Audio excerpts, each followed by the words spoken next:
작년 추수감사 주일 때 설교했던 예화 중에 한 예화를 똑같이 하겠습니다. 어떤 목사님이 그 주일날 그 헌금, 감사헌금 봉투 올라오는데 그 감사헌금 봉투를 읽다가 대단히 당황을 했답니다. 그 어떤 집사님이 감사헌금 봉투를 올렸는데 그 내용이 이렇습니다.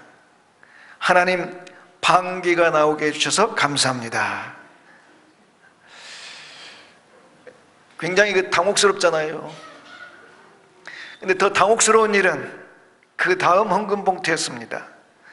어느 권사님의 감사헌금 봉투인데 내용은 하나님, 우리 며느리 방귀 나오게 해주셔서 감사합니다. 처음에는 당황했던 성도들이 두 번째 그 봉투 읽으니까 막 그 소리 내서 웃는 성도도 있지만 고개 숙이고 눈 감고 막 이렇게 싹 웃는 거예요. 세 번째 봉투는 더 가관이었습니다. 그러니까 학생이 감사헌금 봉투를 냈는데 내용은 하나님, 우리 엄마 방귀 나오게 해주셔서 감사합니다. 그랬더니 그냥 조용히 웃던 성도들이 그냥 와 하고 큰 소리로 막 웃었어요. 우리도 한번 웃어볼까요? 시작. 막 웃었다는 거죠.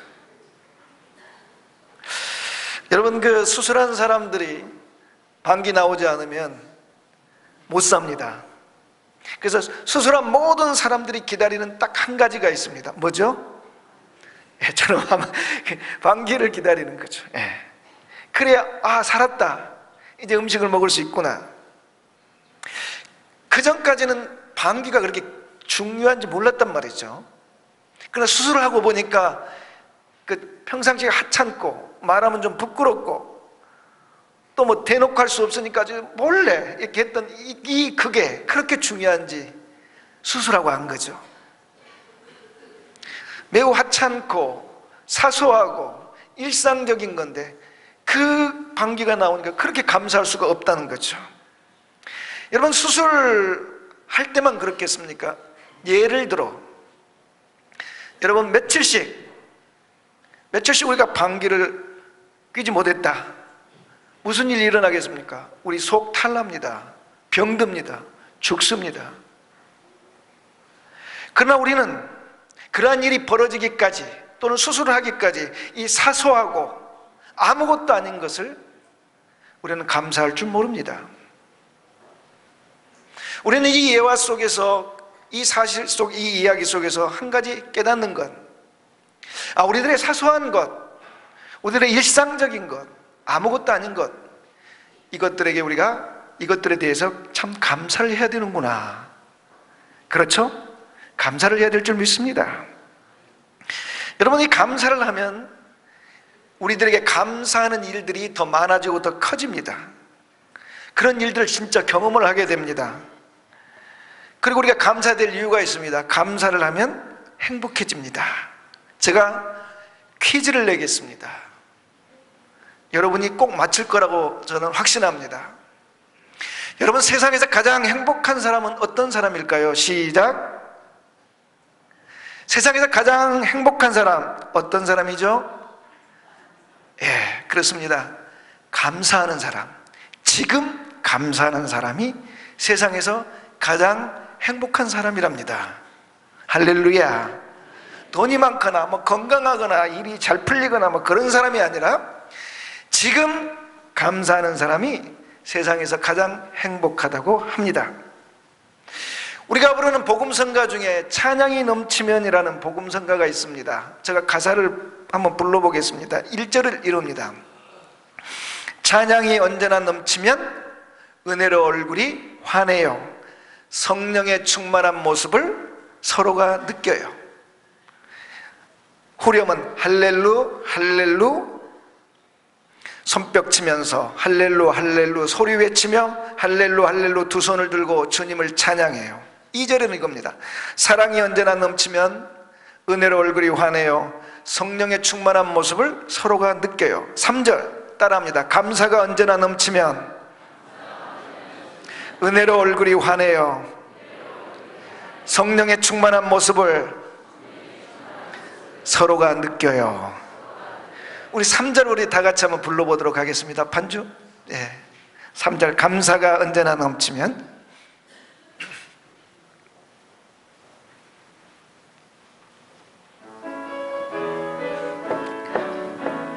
감사가 언제나 넘치면 은혜로 얼굴이 환해요. 성령의 충만한 모습을 서로가 느껴요. 할렐루 할렐루 손뼉 치면서 할렐루 할렐루 소리 외치며 할렐루 할렐루 두 손을 들고 주님을 찬양해요. 아멘. 감사가 넘치면 이렇게 박자가 조금 틀려도 행복합니다. 여러분, 오늘 우리가 추수감사주일로 지킵니다. 이 추수감사주일의 시작이 청교도들이죠. 유럽의 청교도들이 종교의 자유를 찾아 메이플라워 그 배를 타고 유럽에서 미국으로 건너왔습니다. 102명이 미국에 도착했죠. 도착 1년 후에 거의 절반인 48명이 질병과 기아로 죽었습니다. 남은 사람들은 그 인디언들의 도움을 받아서 옥수수 농사를 지어서 그 옥수수 수확물을 가지고 하나님 앞에 감사 예배를 드렸습니다. 사람들은 이것이 추수감사절의 첫 번 예배라 이야기합니다. 이 추수감사 주일날 저는 본문을 데살로니가전서 5장 18절을 택했습니다. 범사에 감사하라. 이는 그리스도 예수 안에서 너희를 향하신 하나님의 뜻이니라. 예. 여러분, 우리 감사할 수 있습니다. 그러나 이 구절에서 우리가 동의가 안 될 때는 언제입니까? 어렵고 힘들고 특별히 고난이 찾아올 때 우리는 감사하기 쉽지 않습니다. 그렇잖아요. 우리가 지진이 일어났잖아요. 포항의 지진.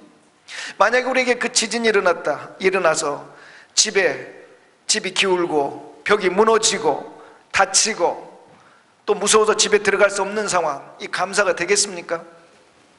그로 인해 수능이 연기됐습니다. 이 수능 고3생들, 수험생들 그날만 기다립니다. 딱 시험 끝나면 그로부터 자유 이랬는데 일주일 동안 이 자유가 속박됩니다. 이게 감사가 쉽지 않습니다. 사실 우리가 고난이 닥치고 우리에게 어려움이 오면은 감사보다는 기도를 하게 되잖아요. 그러나 성경은 뭐라고 그러냐면은 기도보다 감사가 우선한다. 기도보다 감사가 우선한다는 거죠. 물론 기도하지 말라는 게 아니죠. 기도를 하되 감사가 중요하다는 거죠. 빌립보서 4장 6절에 아무것도 염려하지 말고 오직 모든 일에 기도와 간구로 너희 구할 것을 감사함으로 하나님께 아뢰라 했답니다. 그러니까 기도와 간구를 하더라도 염려와 걱정이 막 넘치는 그러한 현실에서 우리가 기도와 간구를 할 때 뭘 먼저 하고 하라는 거죠? 감사를 먼저 해라. 감사. 여러분, 감사가 쉽지 않지만 우리가 감사를 해야 되는 한 3가지 이유를 말씀드리겠습니다. 첫 번은 따라합시다. 고난은 하나님의 사랑의 증거다. 둘째로 고난은 하나님의 축복과 이어주는 연결고리다. 세 번째 이유는 이것입니다. 우리가 인간이기 때문이다. 이제 무슨 말인지 하나씩 하겠습니다. 우리가 고난 중에도 감사해야 될 이유는 고난이 우리를 향한 하나님의 사랑의 증거이기 때문입니다. 여러분, 우리가 고난이 닥치면 함께 오는 게 뭡니까? 신앙의 위기입니다. 여러분, 어려움이 닥쳐오면 우리는 하나님께 이렇게 질문합니다. 하나님 정말 나를 사랑하십니까? 하나님 정말 살아 계십니까? 하나님 정말 주님이 내 인생 붙들고 계십니까? 이런 의심이 막 올라오잖아요. 어떤 성도가 이런 이야기를 했습니다. 자기가 너무 힘들다는 거죠. 자기가 고난 중에 있는데 이 고난이 한 번으로 끝나는 게 아니더라는 거죠. 이 고난이 오는데 이 밀물처럼 막 밀려들더라는 거죠. 하나 끝나면 그 다음 파도, 고난의 파도가 오고 계속 되고 그 고난의 크기가 점점 커지더라. 처음에는 뭐 하나님 감사합니다, 이 고난 하나님께서 넉넉히 이기게 해줄 줄 믿습니다. 믿음으로 이 고난을 처음에는 잘 이겼다는 거죠. 근데 여러분, 잡매에도 장사 없듯이 여러분, 고난이 계속되니까 의심이 드는 거죠. 하나님, 정말 하나님이 나를 사랑하시냐고, 하나님 정말 살아계시냐고, 하나님 정말 하나님이 내 인생을 붙들고 계시냐고, 왜 다른 사람은 다 평안하고 다 형통하고 다 잘 되는데 왜 나만 이러냐고, 그런 불만과 불평 속에 믿음이 식어가는데, 어느 날 그가 성경을 읽다가 히브리서 12장을 읽고 위로를 받았답니다.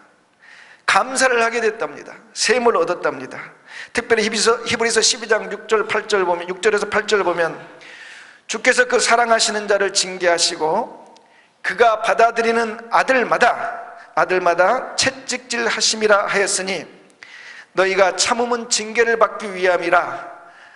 하나님이 아들과 같이 너희를 대우하시나니 어찌 아버지가 징계하지 않는 아들이 있으리요. 징계는 다 받는 것이거늘 너희에게 없으면 사생자여 친아들이 아니니라. 아멘. 그 구절을 읽는데 그 성도의 마음에 이렇게 딱 성도의 마음을 사로잡는 단어가 있었는데, 징계하심이라는 단어. 그래서 그 헬라어를 이렇게 찾아보니까 파이데이아스라는 그 헬라어 뜻이 꾸짖음, 교정, 징벌, 이런 고난의 뜻이더라는 거죠. 그리고 더 나가서 훈련이라는 의미도 있더라는 거죠. 그래서 자기가 그렇게 생각했다는 거죠. 내가 하나님 앞에 고난을 받는 것은 하나님이 나를 아들로 인정하고 사랑하는 것, 그리고 이 고난을 통해서 하나님이 나를 징벌이나 심판은 이걸로 끝내려고 하는 게 아니라 이 고난을 훈련의 도구로 사용하시는구나. 그래서 내가 정말 이 고난을 하나님의 사랑의 증표로 받아들이고 이 고난을 잘 통과해서 믿음의 사람으로 서야 되겠다, 이런 생각을 했다 합니다. 그래서 제가 그 이야기를 접하고 혼자 생각해 봤어요.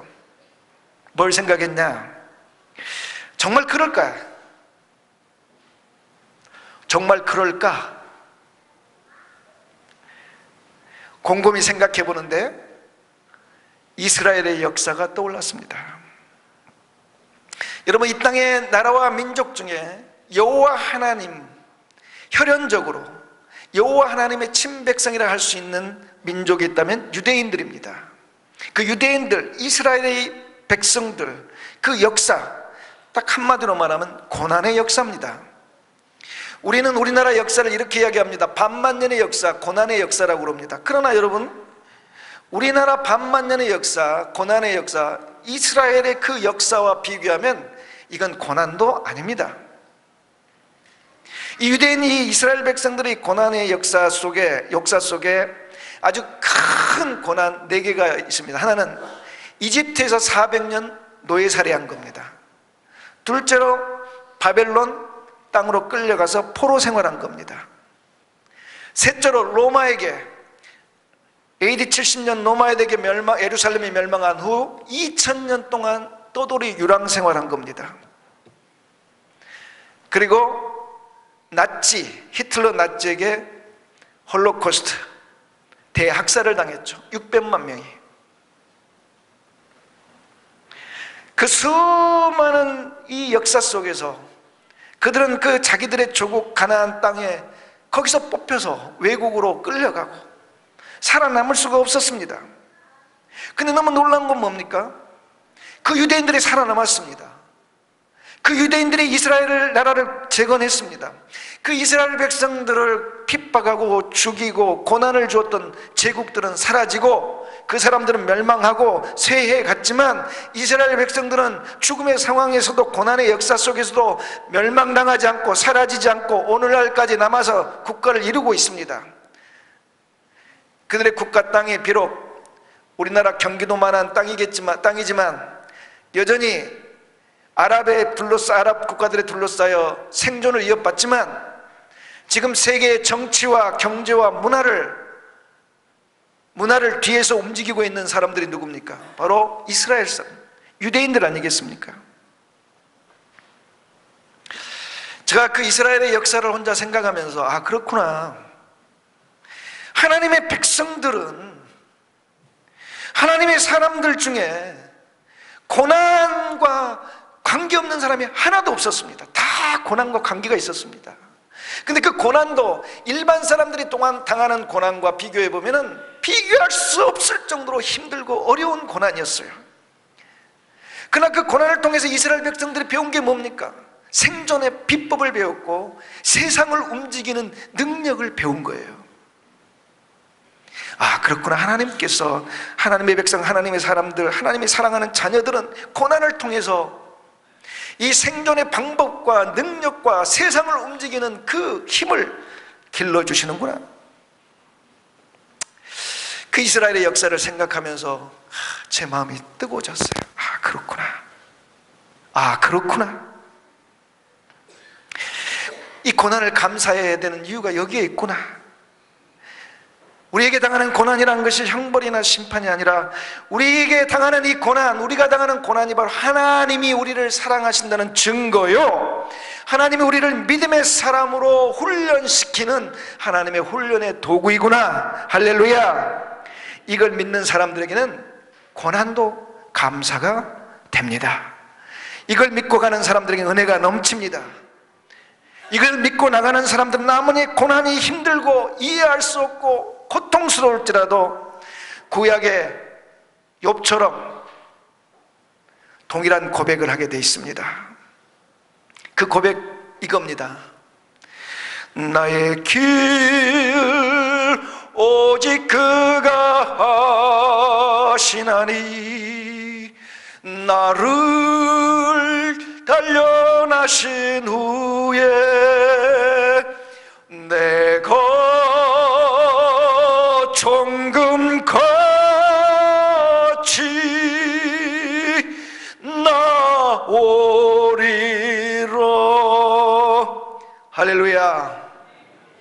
우리는 이걸 믿는 겁니다.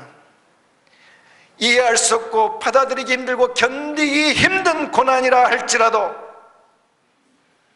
하나님이 주신 고난인 줄 믿고 훈련인 줄 믿고 믿음으로 나아가는 사람들을 하나님이 그들의 믿음을 새롭게 하며 온전케 하며 그들에게 은혜가 넘치게 하며 하나님의 구원의 역사를 결국에는 주시는 역사가 있습니다.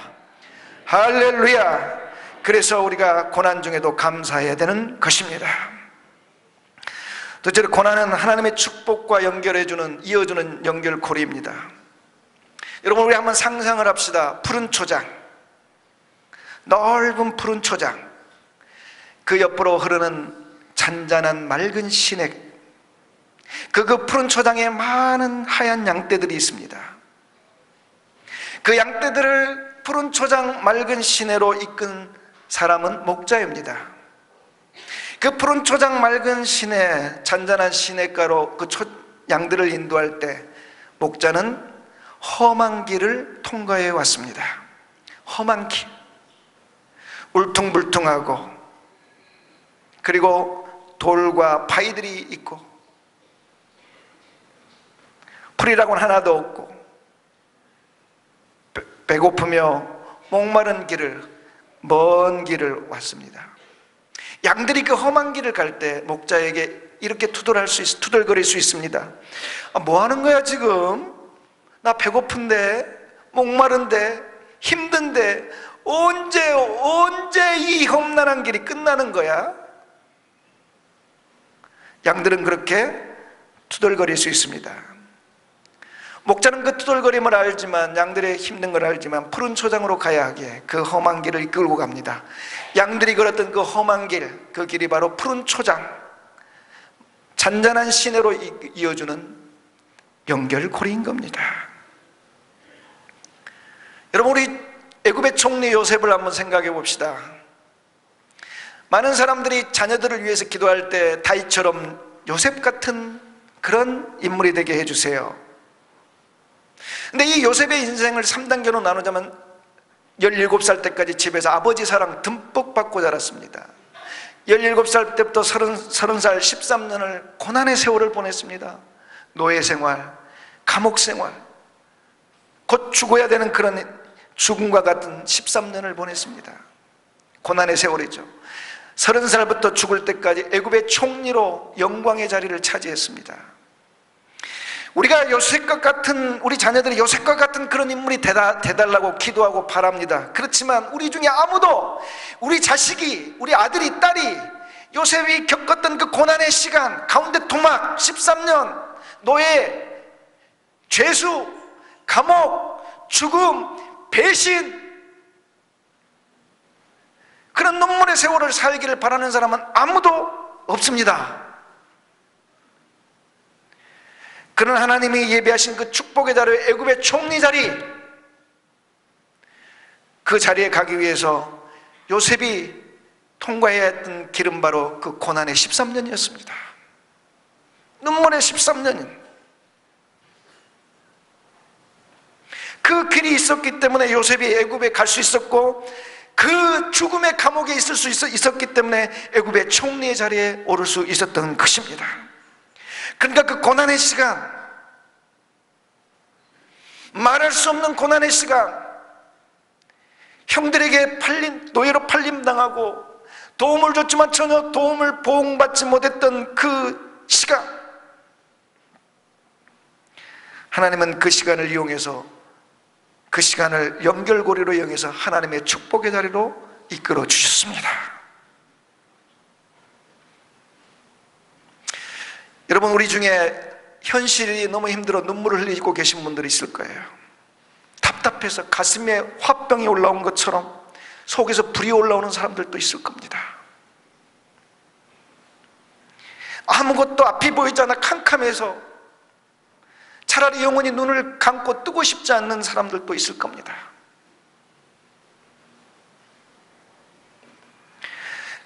이런 우리의 현실, 감사할 수 없는 고난의 현실, 이 현실을 우리는 뭐라고 정의해야 될까?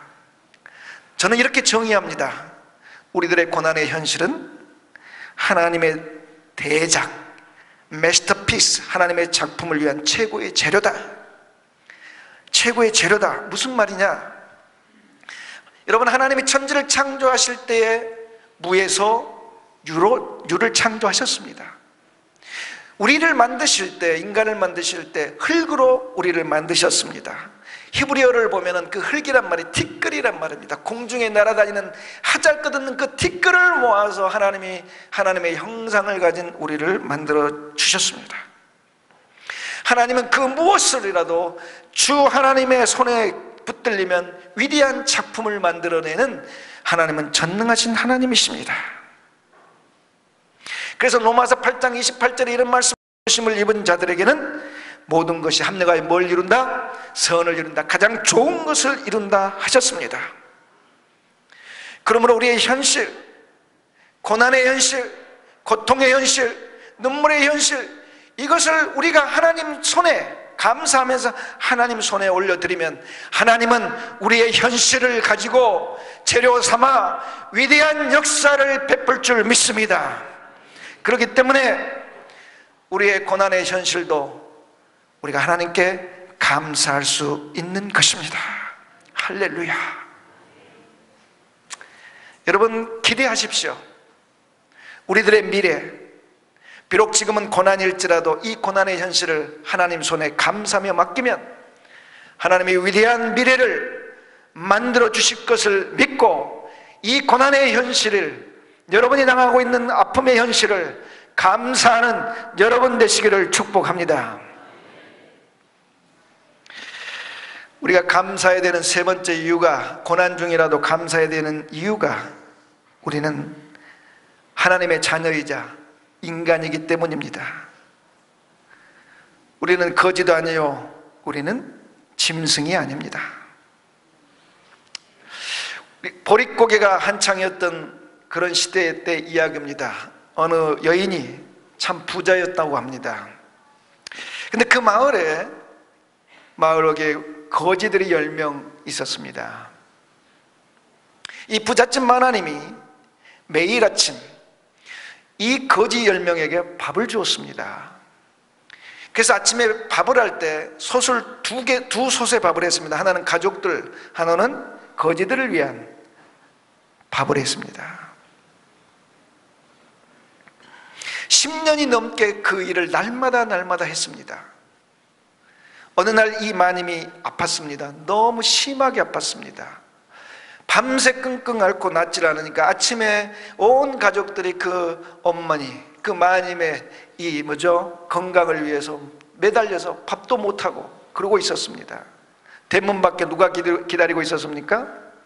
거지 10명이 그 집에서 나오는 밥을 기다리고 있었습니다. 시간이 지나도 밥이 나오지 않습니다. 그러자 대문 밖에서 그 거지들이 이렇게 이야기합니다. 왜 밥을 안 주는 거야? 온갖 욕을 합니다. 이 집 망해라! 악담을 퍼붓고 농성을 벌입니다. 여러분, 10년 넘게 매일 밥을 줬어. 한 끼 안 줬어요. 그런데 그 한 끼 안 줬다고 온갖 욕설과 악담을 퍼부읍니다. 그들을 어디 사람이라고 할 수 있겠습니까?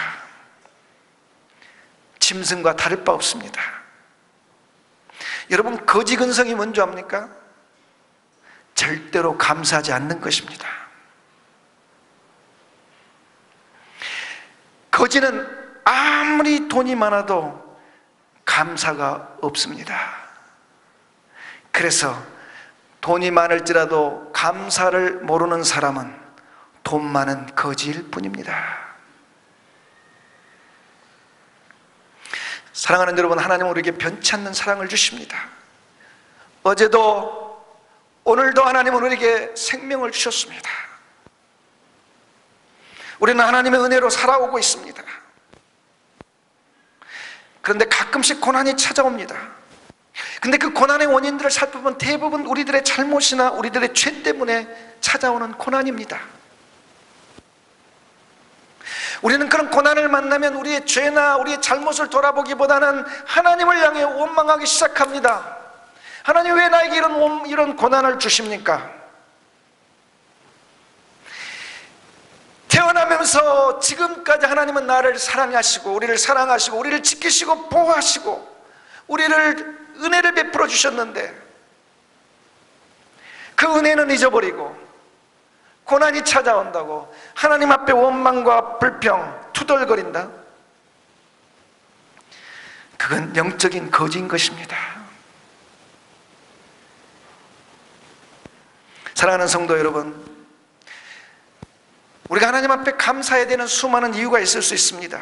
그러나 그 모든 이유 제외하고 최소한 우리가 하나님 백성이라고, 하나님 자녀가 되기 위해서라도, 아니 짐승이 아닌 사람이 되기 위해서라도 우리는 하나님께 감사해야 될 줄 믿습니다. 오늘 우리는 예물을 준비해서 하나님 앞에 나왔습니다. 그 예물에 진정한 감사가 담겼는지 그러지 아니하는지 그것은 하나님만 아십니다. 최고의 예물이 무엇이겠습니까? 진정한 감사입니다. 사랑하는 성도 여러분, 하나님이 기다리시는, 연락하기 원하시는 진정한 예물, 그건 바로 황소가 아니라 아주 작은 동전이라 할지라도 거기에 담긴 진정한 우리의 뜨거운 감사가 하나님이 기다리시는 예물입니다. 그런 예물 드리는 저와 여러분 되시기를 주님의 이름으로 축복합니다. 축복합니다. 축복합니다. 사랑하신 하나님 감사합니다.